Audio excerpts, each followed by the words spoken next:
যাই চলেও নাই আশেপাশে, এসে যাই চলেও নাই আশেপাশে, শুধু করে হাহুতাশ।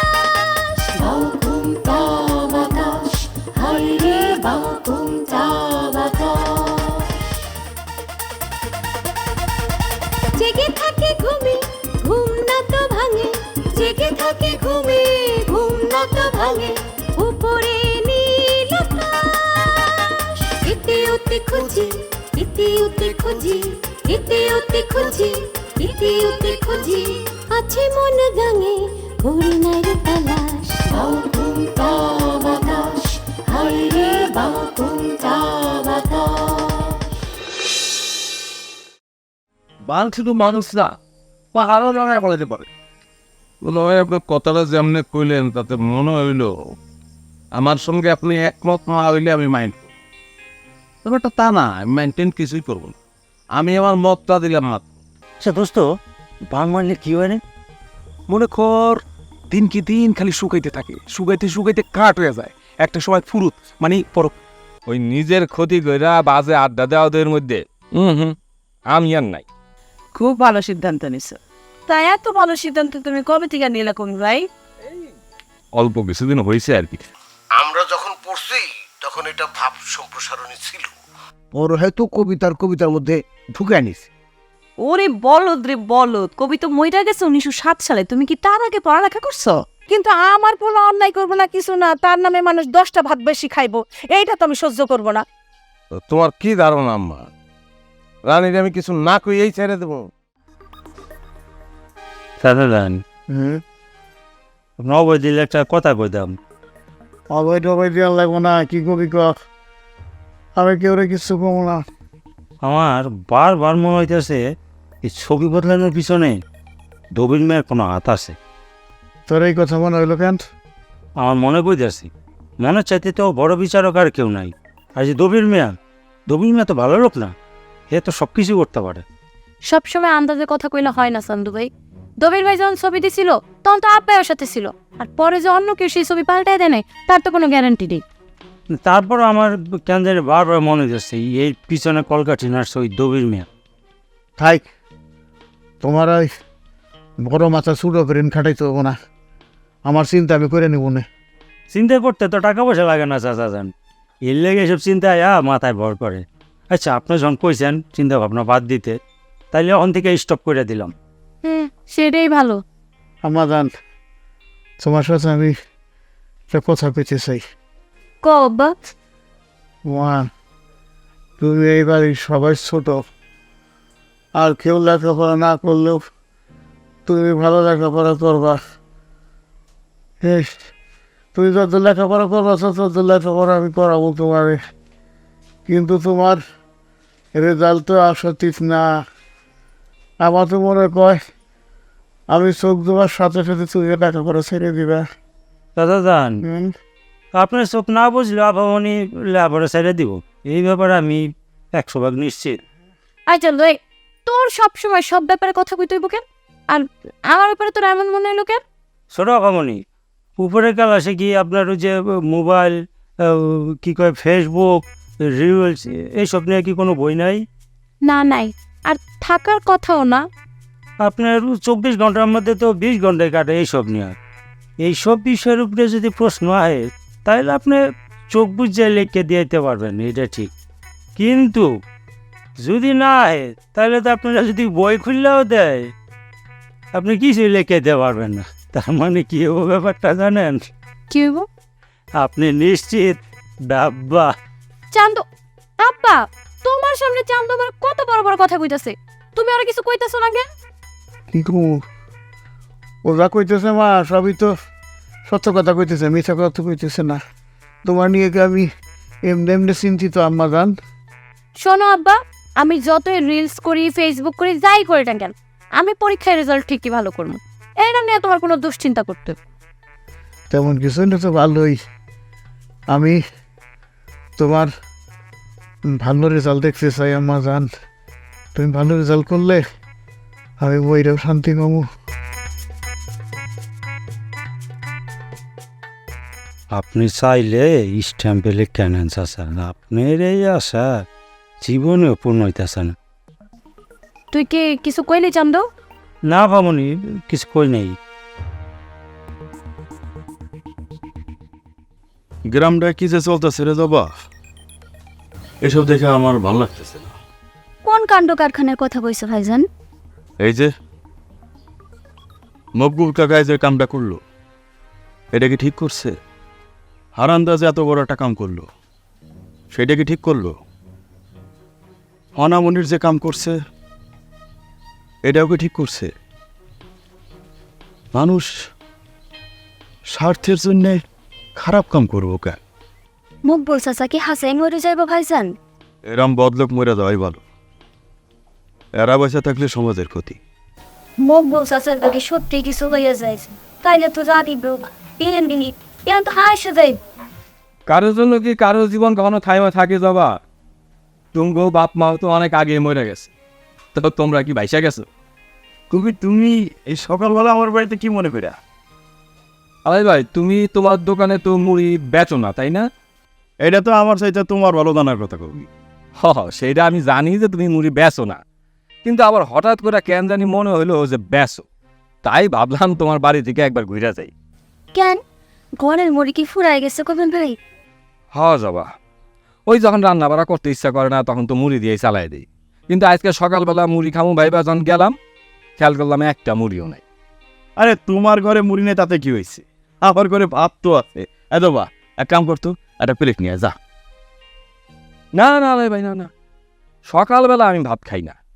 সকালবেলা ভাত খাইলে শরীরটা কেমন জানি ভার ভার লাগে।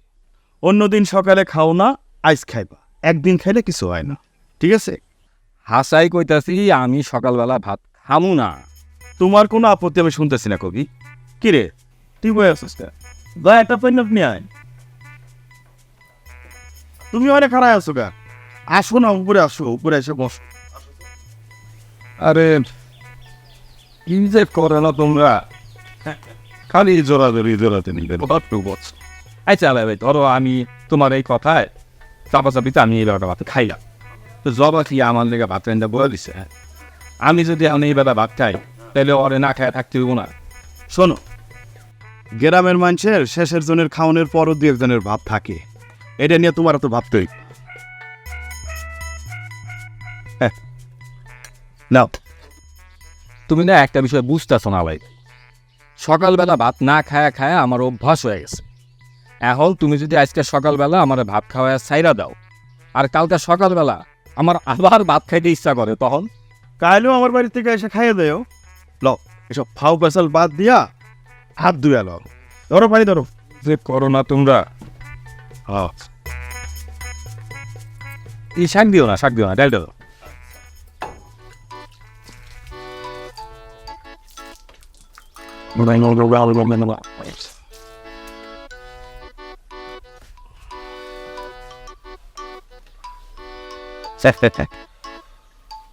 দুজনে মিশে বৈশাখ খাইতে ভালোই লাগতেছে।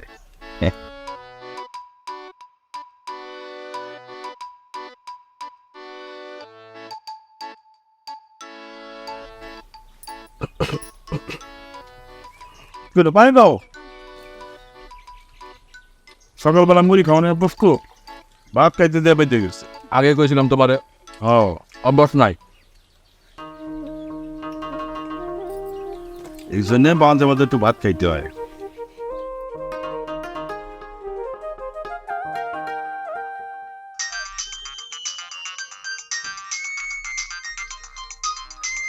এই বাইরে কেউ আসছ নাকি রে? আমার ফোনটা বাজে, ধর কেউ। কেউ আসছ নাকি নাই? কি হয়েছে আব্বা? দেখো ওর ফোন বাজে, দেখে ফোন করছে, কোন থেকে বাজতেছে। হ্যালো, কে বলতেছেন? আগে তুমি কও, তুমি কেডা কইতেছো? আমি মনি, মকবুল সাহেবের বড় মেয়ে। ও মনি, আমি রাজার মা। হসাসি কেমন আছেন? তোর বাপ কি আমার ভালো থাকতে দিছে যে আমি ভালো থাকবো? তোর বেয়াদব বাপটা কই, তার কাছে ফোনটা দে। এসব আজে বাজে কথা কি বলতেছেন চাচি? আমার কাছে আপনি আমার বাপরে বেয়াদব বলতেছেন। যা কইতাছি ঠিকই কইতাছি, তোর বাপরে এইগুলান কোয়ান যায় দেখা কইতাছি। তোর বাপরে মোবাইল দিতে বলতেছি, মোবাইলটা দে। আমার আব্বা অসুস্থ চাচি, তার এখন মোবাইল দেওয়া যাইব না। ফোন দেয়া যাইব না কইলেই হলো? তোর বাপ অসুস্থ, তাতে কোনো সমস্যা নেই। আমার কথা শুনলে তোর বাপ সুস্থ হইয়া যাইব। কইলামই তো চাচি, তুই যত কথাই কন, আমি আব্বার কাছে মোবাইলটা দিব না। শোনমনি, এখন যদি তোর বাপরে এই ফোনটা না দিস, তাহলে তোদের বাড়িতে গিয়া আমি তোর বাপের লগে ঝগড়া বাঁধাইয়া দিব। হাসেন চাচি, ঝগড়া করতে চলে আসেন। আপনার কথা শুনে মনে হইতেছে আপনি একলা ঝগড়া করতে পারেন, আমরা মনে হয় পারি না, তাই না? তোরে তোর বাপের কাছে মোবাইল দিতে কইছি, তুই দিবি কিনা সেটা বল। না দিব না, দেখি আপনি কি আপনি ঝগড়া করেন। হ্যালো, দেখছো কেটে দিছে। কত বড় বিয়াদব মাইয়া! ওর বাপরে ফোন দিতে বললাম, ও ফোন না দিয়া কাইটা দিছে। এক কাম করো, একটুখানি যাইতে দাও, তারপর অন্য নাম্বার থেকে আবার কম দিও।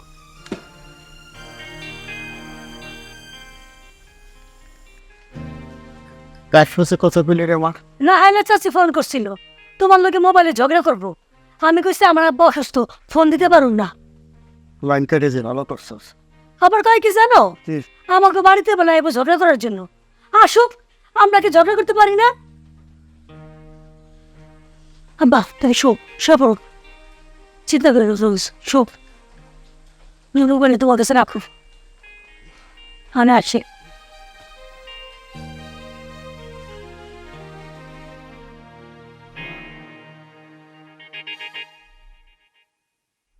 যত অবশ্যই দেখা পাইলাম। এই কথার মানে কি? বাংলায় কইছি, হিন্দিতে কই নাই। অবশ্য বুলটা টাইপের মাইয়েরা বাংলা ভালো করে বুঝে না, এই তো ছোট ব্যাপার। মেজাজে নি খারাপ আছে, আর বেশি কিছু বললাম না। এবানি সব বেনি সলমানিক কুইফিয়ে দিব কাটা। ইসের কইতিও কইতিও মামা। বল্টু চুরি যাওয়ার পরে তোমার বইনে আমারে গুন্ডা, বদমাই, চোর নানান কথা কয়ে অপমান করছে। এখন বল্টুরে কাটা চুরি করছে, ওটা তো সামনে চলে আসছে। হ্যাঁ, তাহলে অপমানগুলো ফেরত দিতে দেবো না? কেমনে নিব জিগাপ? আরে সন্দেহ হইলে লোকে কত কথাই কয়, কত কথা জিগায়। সব কথার কি আবার কৈফিয়ত দেওয়া লাগে নাকি? আর তাছাড়া ফনামনির নামে যে একটা কথা উঠছে, আর সেই কথা যে সত্য তার তো কোনো গ্যারান্টি নাই রাজা ভাই। তোমাকে দুজনের কথা শুনে আমার কি মনে হইতেছে জানো? কয়া ফেলাও, কি মন চাইতেছে? তোকে দুইটার মুখ দিয়ে নল ঢুকাবো আগে, তারপরে নলের ভিতর দিয়ে ব্লিচিং পাউডার ঢুকে তোকে কলব পরিষ্কার করবো। এত ময়লা তোকে কলবে। রাজা, তোর এত বড় সাহস, তুই এত বড় কথা কইলি আমারে? হ্যাঁ, অবশ্য লাভ হইব না। দেখা গেল ব্লিচিং পাউডার দৌড় দিয়ে বাইরে আইছে, কইতেছে ভাই কই পাঠাইছেন, এত ময়লা জীবনে ফেস করি নাই। বেনি কি কইরা এগুলা? বাবু, রাজা ভাই কইতেছে আমরা নাকি ময়লা মনের মানুষ। আমি কিন্তু চরম মাইন্ড খাইতাছি। মাইন খেয়ে তোকে জীবন যাপন করতে হইব। ভাত পাস পাবি না কদিন পর। মান কি খালি তুই একা খাইছস? আমি খাইছি না? তুমি খাইলো, আমি হইছে গিয়ে একটা রিয়েল সেলিব্রিটি, আর আমারে কিনে এইসব ফকির এইভাবে অপমান করে। তখন যে কইছিলাম মৈত্রী সঙ্গের মধ্যে মাথার মধ্যে চেয়ার ভাঙি, ওইটাই ভালো আসলো, করতে তো দিলি না কেউ। আমার মাথায় বাড়ি দিয়া চেয়ার ভেঙে তো লাভ নাই, আর ওটা তুমি পারবাও না। তো কনামনিরে জিগাইছিলা চুরি করছে কিনলিগা? আরে ওই আরেক বদমাইশ, ওইটা তো দেখাই পাইতেছি না। আজকে অবশ্য দুপুরে দেখানোর কথা আছে, ওটার কপালেও খারাপই আছে। আজকে যদি ফনামনির দেখা করে, তাহলে ওর নির্মম পরিণতি আমি সবাইরে লাইভে দেখাই দিব। আমি অবশ্য একবার ভাবছিলাম ফনামনিরে ঠ্যাং ভেঙ্গা গাছে ঝুলে রাখবো, পরে চিন্তা করে দেখলাম তা আমার কি, আমার লগে তো আর সে কোনো অপরাধ করে না, অপরাধ করছে অন্য মানুষের লগে, আমি শাস্তি দিতে যাবো কেন? গায়ে মানে না আপনি মরল, আপনাদের কেডাই কইছে ফনামনির শাস্তি দিতে? আহা বাবু, তুমিও না এইসব ফকির ফাকারের লগে কথা কয়ে আমাকে সময় নষ্ট করার দরকার আছে। চলো যাই। হ্যাঁ ঠিকই কইছস। আর এই যে আমাদের দুই বোন রে পচা পানির মধ্যে গোসল করাইছো না, ওই প্রতিশোধ আমি আলমিরাতে তুলে রাখছি, সময় মতো শোধ নিয়ে আনি। নিস যে নগদে পারে না বাকিতেও সে পারে না, যা বাড়ি যা দেখ। ফকির কোথাকার।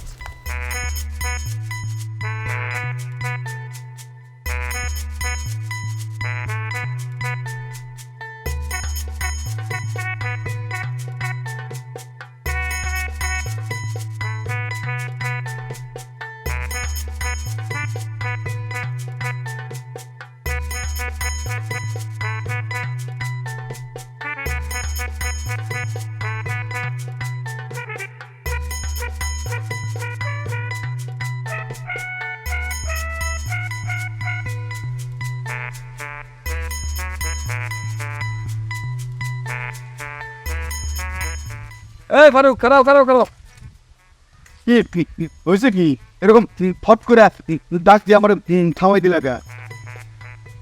তুমি কোন দিকে যাইতেছো? কি একটা উদ্ভট প্রশ্ন করলা কবি। আমার সাইকেলের সামনের চাকাটা কোন দিকে তাক করা আছে? আমিও তো ওইদিকে যাইতেছি। আসলে হয়েছে কি ফারুক, শরীরটা খুব ক্লান্ত লাগতেছে বুঝছো। ওই তোমার সাইকেলে আমার একটু নিয়ে চলো। কুত্তায় কামড়াইছে আমারে, তোমার সাইকেলের পেছনে তুলো মানি। হ্যাঁ, তুমি রাজাবের লাগে যেই খারাপ ব্যবহারটা করছো, তোমারে কোনো উপকার করার মধ্যে আমি নাই। কি হইলো ফারুক, একদম স্টপ মাইরা গেলা, জবাব দিতেছো না কথার?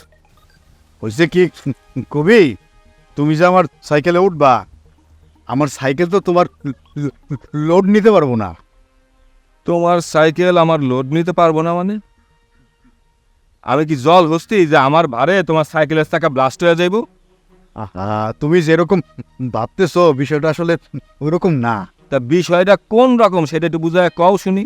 আসলে আমার এই সাইকেল তো অনেক পুরান, টিউবও অনেক পুরান, কোনো রকম জোড়াতালি দিয়ে চালাইতেছি। এখন তোমারা যদি আমি সাইকেলে নেই, টিউবটা তো ঠাস করে ফাইটে যেতে পারে। নতুন টিউব কেনার মতো সামর্থ্য আমার এই মুহূর্তে নাই কবি। আসল ঘটনা কি তাই, নাকি আমারে তোমার সাইকেলের পিছনে নিলে তোমার জাত যাইব সেই কারণে নিতে চাইতেছো না, সেইটা কও। আরে কবি, তুমি কিন্তু আমারে ভুল বুঝতেছো। দেখো, তোমার যদি আমি সাইকেলে তুলি, তাতে তোমার ক্লান্তি যদি একটু দূর হয়, আমার তো কোনো ক্ষতি নাই তাতে। আমার তো মনে হইতাছে তোমার ক্ষতি আছে। ক্ষতি নাই এটা কইতাছো কেন? হ্যাঁ, ক্ষতি আছে, অবশ্যই আছে, তবে আমার না, এই সাইকেলের। ওই যে কইলাম না, টিউবটা যদি ঠাস করে ফাইটা যায়। দেখো কবি, আমার যদি টাকা পয়সা থাকতো, আমি যদি বড়লোক হইতাম, তাইলে আমি এই টিউবের কথা কখনোই ভাবতাম না, তোমার স্পিসে বসায় সোজা টান দিতাম। আরে তোমার মতো কবিরে সাইকেলের পিছে বসানো, এটা তো পরম সৌভাগ্যের ব্যাপার। থাক ফারুক, অত পাম দিও না। তোমার ওই পামে আমার পেটটা ফাইটা চৌচির হয়ে যাবো। আমার পেটটা বেশি বড় না তো, এই কারণে বললাম। আর কবি, তুমি কিন্তু এবার আমার সত্যি সত্যি ভুল ভুল ভুল আমি তো বুঝছি, তো তুমি ভুল বোঝানোর মতো আচরণ করবা আর আমি ভুল বুঝুন না, এটা তোমার কোনো কথা না। তাহলে যাই কি কবি।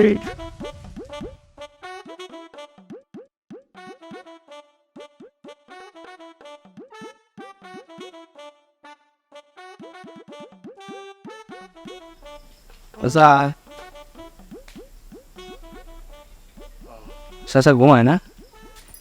বেলে চাচার কি অবস্থা? আমার আব্বারে তুমি অসুস্থ কইরা দিয়া আবার তুমি দেখাইতেছো আমার আব্বার কি অবস্থা। মানে তুমি তো খুব সিরিয়াস লোক দবির ভাই।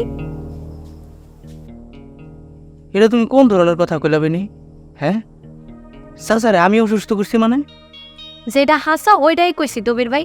তুমি কি অস্বীকার করতে পারবা যে রাজা ভাইয়ের ছবি দেওয়ানোর সময় তুমি সিস্টেম কইরা আমার আব্বার ছবি দিয়া দাও নাই? যা আমি করি নাই তা জোর করে স্বীকার করুম কেমনে বেনি কও? শুধু শুধু একটা দোষ তো আমার উপরে চাপাই দিলেই হইব না। আর আমি যেটা করছি তার কোনো প্রমাণ আছে তোমার কাছে? শোনো দবির ভাই, সব কিছুর প্রমাণ দেওয়া লাগে না। কিছু মানুষের চেহারা দেখলে কইয়া দেওয়া যায় সে কি করতে পারে আর কি করতে পারে না। আচ্ছা আচ্ছা, ধরো আমি তোমার কথা মাইনেই নিলাম, তা এতে করে আমার লাভটা কি? তোমার যে কি লাভ হবো এটা তুমি খুব ভালো করেই জানো দবির ভাই। সেটা আমার আর তোমার চোখে আঙ্গুল দিয়া দেখাই দাওলাম। বেনে তোমার কথায় কিন্তু আমি চরম মাইন্ড খেলাম। আমার কিন্তু দুঃখে অপমানে চিক্কর মেরে কাঁদতে লাগতেছে। চাচা। তুমি উঠলো কেন? বেনে তোর তো তোর কথা কস কেন? চাচা, এই দেখেন তো বেনি আমার কি কয়? হ্যাঁ, আমার কত বড় অপমান দিতেছে, কি একটা অপবাদ দিতেছে। আমি নাকি রাজা ভাই সাইডে আপনার ছবি পাল্টাই দিয়ে দিছি। ওটা খালি ভেনি অপবাদ দিব কে? ওটা তো এলাকার সারা মাইসের মুখে মুখে। আমি কয়জনের মুখ বন্ধ করুম দবির? চাচা, কেডাই কি কয় এটা আমার জানার দরকার নাই, আপনি কি কন সেটা আমার জানা দরকার। আপনি এই কথা বিশ্বাস করতে পারলেন চাচা? আমি যে তোমারে কইলাম ওইটা তোমার বিশ্বাস হয় নাই দবির ভাই? আমি তোর বিশ্বাস অবিশ্বাসের কিছুই কইতে পারতেছি না। এক মনে করতেছে যে তুমি এটা করতে পারো না, আমার আরেক মনে করতেছে তুমি না করলে এটা হইলো কেমনে। হ্যালো, হ্যালো লইয়া ফোন দেই না মকবুল, তোমার আজকে হেলে দিমু এই জন্য ফোন দিছি। কেমন আছো? ভালো।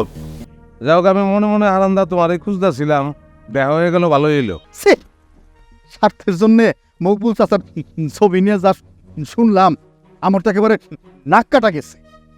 অত শ্রী শ্রী করে নাক কাটানোর কোনো দরকার নাই, নিজের তরকারি তেল দিলে ভালো হয়। আমার তো কথা কইতেই ঘৃণা করতেছে।